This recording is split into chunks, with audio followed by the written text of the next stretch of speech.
Okay, so last lecture में हम लोगों ने बात की थी हीट कैपेसिटी के बारे में, और साथ ही साथ बात की थी मोलर हीट कैपेसिटी और स्पेसिफिक हीट के बारे में बात किया था। तो ये सारी चीज़ें आप लोगों ने एक चीज़ नोटिस की होगी कि वहाँ पर हम लोग बात कर रहे थे टेम्परेचर डिफरेंस की। टेम्परेचर को हम लोग 1 डिग्री सेंटीग्रेड से बढ़ा रहे थे या फिर कम कर रहे थे, तो वहाँ पे कॉन्सेप्ट आया था हमारा हीट कैपेसिटी। ठीक है, नया जो कॉन्सेप्ट आने वाला है वो आने वाला लेटेंट हीट। जो लेटेंट हीट है वो कॉन्सेप्ट तभी आएगा जब आपका मटेरियल सेम है बट उसकी फेजेस चेंज कर रहे हैं हम लोग, वो एक फेज से दूसरे फेज में जा रहा। एग्जांपल के लिए जैसे मैं वाटर ले लूँ, वाटर के आपके पास जैसे सॉलिड फेज की बात करूँ, जैसे आपके पास आइस है तो एक वाटर की एक फेज़ आपकी आइस है। साथ ही साथ अगर मैं वेपर की बात करूँ तो एक दूसरे फेज़ हो गई हमारी, जब हमारे गैसेस स्टेट में पहुँच जाता है लिक्विड से तो वे दूसरी फेज़ हो गई। तो मतलब यहाँ पर वही कॉन्सेप्ट है कि जब आपका मटेरियल कि जब फेज़ चेंज के बारे में बात करें तो आपके दिमाग में आना चाहिए कि वहाँ पर किसकी बात हो रही है, लेटेंट हीट के बारे में बात हो रही।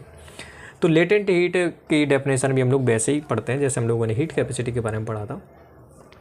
तो लेटेंट हीट का ये है सिंपल सा डेफिनेशन कि कोई सैंपल है या फिर कोई मटेरियल है, उसकी क्वांटिटी 1 ग्राम है और ऐसे मटेरियल की फेस हम लोग चेंज कर रहे, एक फेस से दूसरे फेस में उस मटेरियल को ले जाने की कोशिश कर रहे, और उस कोशिश के लिए जो एनर्जी रिक्वायर्ड है वो कहलाएगी हमारी लेटेंट हीट। ध्यान रखिएगा टेम्परेचर हमारा सेम रहेगा। तो ये कोई सैंपल है, ठीक है, इसकी मात्रा कितनी है, 1 ग्राम है। इसकी एक फेस में ये पहले था, टेम्परेचर T था, इसको दूसरे फेस में हम लोग ले गए सेम टेम्परेचर में, ये फेज़ 1 था, इस फेज़ 2 था। तो जो इतनी प्रोसेस करने के लिए हीट की जो रिक्वायरमेंट होगी वो हीट कहलाएगी लेटेंट हीट। ये सिंपल सा आपका कॉन्सेप्ट है लेटेंट हीट का। तो जब भी फेस चेंज की बात करेंगे तो किसके बारे में बात करना है, लेटेंट हीट के बारे में बात करना है। तो अकॉर्डिंग टू डेफिनेशन हम लोग इसका मैथमेटिकल एक्सप्रेशन भी हम लोग देख लेते हैं। तो जो हमारा हीट ट्रांसफ़र होगा वो डायरेक्टली प्रोपोर्शनल टू मास का था और प्रोपोर्शनलिटी कांस्टेंट आया तो एल आ गया। तो यहाँ से जो एल का फॉर्मूला निकल के आया वो निकल गया डेल्टा क्यू अपॉन एम, और जब स्पेसिफिक कर दूंगा कि 1 ग्राम है तो आपका एल इक्वल टू हो जाएगा डेल्टा क्यू। तो वही डेफिनेशन हमारी निकल के आ जाएगी, हम लोगों ने पढ़ी है। तो यहाँ से मैं अगर यूनिट की बात करूँ तो वो निकल के आएगी कैलोरी पर ग्राम। ध्यान रखिएगा कैलोरी पर ग्राम, और हीट कैपेसिटी में कैलोरी पर ग्राम पर डिग्री सेंटीग्रेड था। ठीक है, तो ये लेटेंट हीट का कॉन्सेप्ट आपको आई थिंक समझ में आ गया होगा। तो कुछ स्पेसिफिक वैल्यू जो आपको याद रखनी है न्यूमेरिकल प्रॉब्लम के पर्पज से रिगार्डिंग टू वाटर। जैसे हमारे पास latent heat of melting of ice के बारे में बात करूं तो उसकी जो वैल्यू होती है वो होती है 80 कैलोरी पर ग्राम। मतलब 1 ग्राम आइस को मेल्ट करने के लिए कितनी एनर्जी चाहिए या फिर कितनी हीट चाहिए, वो चाहिए 80 कैलोरी। तो ये latent heat of melting of ice 80 calorie per gram होती है। Latent heat of vaporisation of water वो होती है 540 कैलोरी पर ग्राम। वाटर को किस में चेंज करना, वेपर में चेंज करना, तो ये रिक्वायर्ड है। जो आपकी हीट होगी वो होगी हमारी 540 कैलोरी पर ग्राम। अब ये तो हो गया हमारे लेटेंट हीट के बारे में बात। ठीक है, ये दोनों वैल्यू याद रखिएगा, ध्यान रखिएगा। और स्पेसिफिक ऑफ वाटर जो होती है वो होती है हमारी 1 कैलोरी, और जो स्पेसिफिक हीट ऑफ आइस होती है वो होती है 0.5 कैलोरी पर ग्राम पर डिग्री सेंटीग्रेड। तो इन चारों का मतलब भी पता होना चाहिए कब कहाँ कौन सी टर्मोलॉजी यूज करनी है और कौन कहाँ वैल्यू यूज होगी। तो इतना सब होने के बाद हम लोग थोड़ा सा और आगे बढ़ते हैं थर्मोडायनेमिक्स में। जैसे कि अगर कभी कभार आपसे बोला जाए इनफाइनाइट चेंज, तो इनफाइनाइट चेंज का मतलब होता है स्मॉल डी की।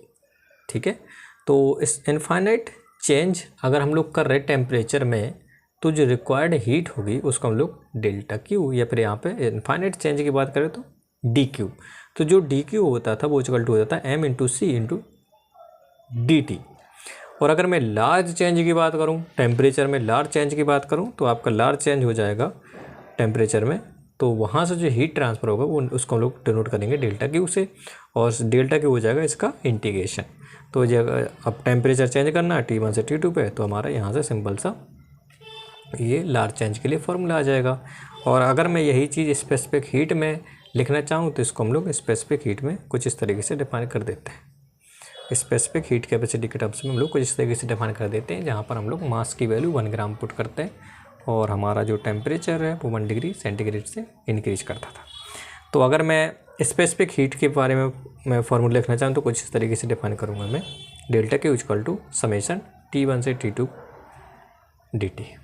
ठीक है, फिर से ध्यान रखिएगा कि ये जो फॉर्मूला है वो स्पेसिफिक हीट के टर्म्स में और ये आपका हीट कैपेसिटी के टर्म्स में है। ठीक है, जो हमने डिफाइन किया था ना m/c, ये हमारा क्या है, हीट कैपेसिटी। ठीक है, तो ये फार्मूला किसके रिगार्डिंग है, जब हम लोग स्पेसिफिक हीट के टर्म्स में लिखेंगे, और ये फार्मूला किसके रिगार्डिंग है, जब हम लोग हीट कैपेसिटी के टर्म्स में लिखेंगे। तो ये दोनों फार्मूला आपको याद रखना है। तो यहाँ तक ये चीज़ें डिस्कस करने के बाद हम लोग अब नए कॉन्सेप्ट में इंटर कर रहे हैं। नए कॉन्सेप्ट में थर्मोडायनेमिक्स में सबसे पहला जो कॉन्सेप्ट आता है वो आता है यूनिवर्स का। तो जो आपको थर्मोडायनेमिक्स में डिफ़ाइन किया गया है यूनिवर्स को कुछ इस तरीके से कि जो आपका एक सिस्टम होगा और सिस्टम के आसपास जो चीज़ें होंगी उसको सराउंडिंग्स बोलते हैं। इन दोनों को इंक्लूड करने के बाद जो चीज़ बनती है उसको यूनिवर्स बोलते हैं। तो थर्मोडायनेमिक्स में यही चीज़ डिफ़ाइन की गई है कि सिस्टम और सराउंडिंग दोनों को हम लोग इंक्लूड कर लेंगे तो उसका नाम दिया गया यूनिवर्स। अब यूनिवर्स का डेफिनेशन तो समझ में आ गया कि भाई सिस्टम और सराउंडिंग दोनों चीज़ें मिला के जो चीज़ बनेगी वो उसको यूनिवर्स बोलते हैं। तो अब बात करते हैं सिस्टम की। तो सिस्टम होता क्या, वो वाला सिस्टम नहीं यहाँ पर सिस्टम की बात करते हैं थर्मोडायनेमिक्स में। तो सिस्टम के बारे में ये बताया गया कि भाई द पोर्शन ऑफ यूनिवर्स, जो यूनिवर्स का पोर्शन है, in which observer is interested is called system. ठीक है, सॉरी फॉर दैट। सिस्टम क्या है आपका कि यूनिवर्स का एक ऐसा हिस्सा इन विच जिसमें ऑब्जर्वर कुछ चीज़ें करने में इंटरेस्टेड है, उस यूनिवर्स के पार्ट को बोलेंगे हम लोग सिस्टम। ठीक है, जैसे हम मान के चलो कोई मतलब ये आपका वही सिस्टम है, इसके बारे में अगर हम लोग डिस्कस करना चाहें कि इंटरेस्टेड है आप पर्टिकुलर चीज़ के स्टडी में इंटरेस्टेड है बहुत ज़्यादा, तो इस पर्टिकुलर चीज़ को या फिर यूनिवर्स का एक ऐसा हिस्सा जिसके बारे में हम लोग डिस्कस कर रहे हैं उसको हम लोग बोलते हैं सिस्टम। और सिस्टम के अलावा जो भी आपके बाहर की चीज़ें हैं उसको बोलते हैं हम लोग यूनिवर्स। तो वही चीज़ लिखा है कि the portion of universe that is exterior to the system and interact with the system. मतलब जो सिस्टम के आसपास का जो हिस्सा है उसको बोलते हैं हम लोग सराउंडिंग, और जो सिस्टम के साथ इंटरेक्ट करता है। यूनिवर्स का एक ऐसा हिस्सा जो सिस्टम के बाहर है बट सिस्टम के साथ इंटरेक्ट करता है उसको बोलते हैं हम लोग सराउंडिंग। तो ये बेसिक डेफिनेशन यूनिवर्स, सिस्टम और सराउंडिंग के बारे में पता होनी चाहिए आपको। Got it?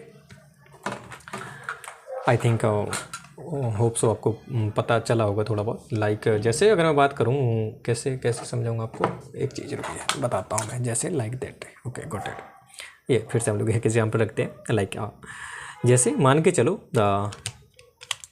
ये एयरपोर्ट्स है, एयरपोर्ट्स के जैसे मान के चलो मैं इसके बारे में डिस्कस करना चाहूँ तो ये मेरा क्या है, सिस्टम है।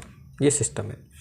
सिस्टम के बाहर जो भी चीज़ें हैं इस सिस्टम से इंटरेक्ट हो रही हैं वो इसके लिए सराउंडिंग का काम करेंगे, और इन दोनों को मिला दिया जाए तो ये बन जाता हमारे यूनिवर्स। तो ये आपका हो गया सिस्टम। सिस्टम के आसपास जो भी चीज़ें हैं जो सिस्टम से इंटरेक्ट कर रही हैं और यूनिवर्स का हिस्सा है उसको बोलते हैं सराउंडिंग्स, और इन दोनों को अगर मिला दिया जाए तो वो होता है हमारा यूनिवर्स। तो ये सिंपल से एक एग्जांपल है समझने के लिए। Got it? या फिर आप ऐसा भी बोल सकते हो, जैसे मान के चलो एक बर्तन है, बर्तन में मान के चलो पानी भरा है और फिर आइस क्यूब आपने डाल दिया, तो जो आइस क्यूब होगा वो आपका सिस्टम है, उसके आसपास का जो वाटर है वो आपका सराउंडिंग्स, और वो एक कंप्लीट अगर मैं देखा जाऊँ दोनों को मिला के तो वो आपके यूनिवर्स बन जाता है। तो एक स्मॉल पोर्शन में हम लोग चीज़ें समझ सकते हैं कि सिस्टम, सराउंडिंग और यूनिवर्स क्या होता है इन थर्मोडायनेमिक्स। ठीक है, तो इतना हम लोग डिस्कस कर लिया सिस्टम के बारे में, सराउंडिंग के बारे में, साथ ही साथ यूनिवर्स के बारे में। तो दूसरी टर्मिनोलॉजी आती है वो होती है हमारी एनर्जी एंड मैटर। अब एनर्जी क्या है, मैटर क्या, डिफरेंस है भी भाई। साइंस में हम लोगों ने पढ़ा था कि मैटर कुछ नहीं, एनर्जी का एक फॉर्म है। तो वैसे हम लोग यहाँ पे थोड़ा सा क्लासीफाई कर लेंगे। और इन दोनों की ज़रूरत क्यों पड़ती है, क्योंकि हमको सिस्टम के बारे में बात करना है। ये सिस्टम किस कैटेगरी में आएगा या क्लासिफिकेशन ऑफ सिस्टम के बारे में अगर डिस्कस करना है तो उसके पहले हमको एनर्जी और मैटर के बारे में पता होना चाहिए।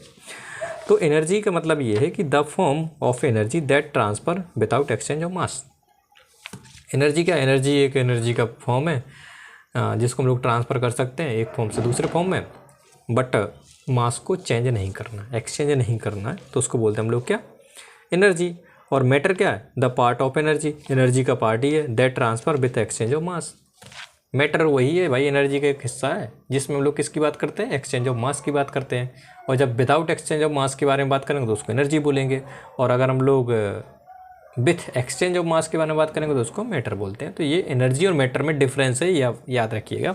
जब विथ एक्सचेंज ऑफ मास की बात करेंगे तो हम लोग मैटर बोलेंगे, और जब with out exchange of mass की बात करेंगे तो उसको लोग एनर्जी बोलेंगे। तो ये दोनों डेफिनेशन के साथ साथ हम लोग आगे बढ़ते हैं क्लासिफिकेशन ऑफ सिस्टम। तो द टाइप्स ऑफ सिस्टम अगर मैं बात करूँ तो सिस्टम को 3 भागों में रखा गया है, open system, close system, isolated system. अब इन दोनों में मतलब या फिर बोलूँ मैं इन तीनों में डिफरेंस क्या है तो वो भी हम लोग देख लेते हैं। ओपन सिस्टम में क्या होगा, एनर्जी का एक्सचेंज होगा, साथ ही साथ मैटर का एक्सचेंज होगा, मतलब दोनों तरीके के एक्सचेंज अलाउड होंगे in open system. Close system क्या होगा, जिसमें सिर्फ एनर्जी का एक्सचेंज होगा, मास का कोई एक्सचेंज नहीं होगा, उसको बोलते हैं हम लोग क्लोज्ड सिस्टम। और आइसोलेटेड सिस्टम क्या होगा कि भाई ना तो एनर्जी का एक्सचेंज हो, ना ही मैटर का एक्सचेंज हो, या फिर मास का एक्सचेंज हो, उसको बोलते हैं हम लोग आइसोलेटेड सिस्टम। तो ये 3 सिस्टम है और तीनों की डेफिनेशन या फिर कह सकते हैं समझने का आसान सा तरीका यही है कि दोनों अलाउड होंगे तो ओपन सिस्टम है, अगर एनर्जी अलाउड है, मैटर अलाउड नहीं है या फिर मास अलाउड नहीं है एक्सचेंज करना तो उसको क्लोज सिस्टम बोलेंगे, और अगर दोनों अलाउड नहीं है तो उसको हम लोग बोलते हैं आइसोलेटेड सिस्टम। तो ये चीज़ आपको आई थिंक समझ में आ जानी चाहिए। इसके बाद हम लोग को नेक्स्ट वीडियो में कंप्लीट करेंगे इक्विलिब्रियम से रिगार्डिंग जो भी टर्मिनोलॉजी है और कॉन्सेप्ट्स हैं, वो सारी चीज़ें हम लोग नेक्स्ट वीडियो में डिस्कस करेंगे। तो अभी तक अगर कोई डाउट होता है, अगर कोई क्वेश्चन होता है तो कमेंट बॉक्स में आप लोग पूछ सकते हो, और अगर कोई सजेशन है तो भी आप लोग कमेंट बॉक्स में पुट कर सकते हो। आई थिंक कॉन्सेप्ट आपको समझ में आए होंगे। तो अभी के लिए इतना ही रखते हैं, देन आगे प्रोसीड करेंगे आगे वाले लेक्चर के साथ। Thank you guys.